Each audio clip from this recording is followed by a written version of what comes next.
Good morning, Paxton Panthers. Today is Thursday, February 14th.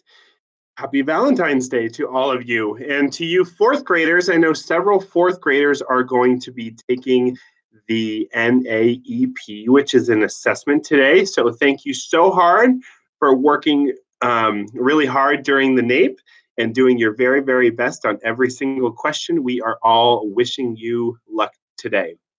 So we have a couple birthdays today. Harmony in first grade, it's her birthday, and Andre in first grade. Happy birthday to you. And so for our next Kelso's Choice strategy, yesterday we talked about assertively asking someone to stop. Today we're going to talk about apologizing.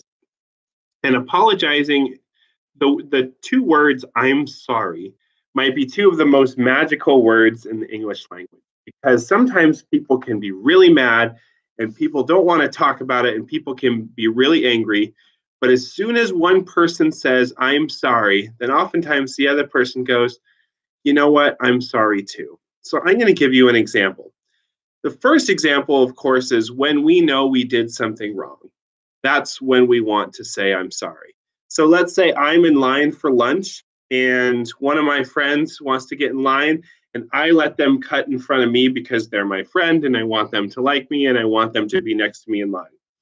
Maybe the person behind me might see that and say, "What the heck? You just let that person cut in line." This would be an example of saying, "You're right.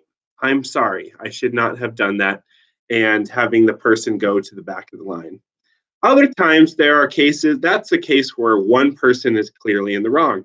But sometimes we're involved in arguments or conflicts on the playground or in the cafeteria where we might be both wrong. And I maybe said something I shouldn't have said, and the other person said something they shouldn't have said. When that happens, we often want the other person to say sorry, but we don't have any control over the other person. So the most important thing we can do is find it in ourselves to say, "You know what? What I did was wrong. I'm sorry." And like I said, when that happens, usually the other person will hear those two magical words and say, "It's okay. I'm sorry too." The other words in the English language that are most magical besides "I'm sorry" are the three words that we'll often hear someone say after we apologize, which is "I forgive you."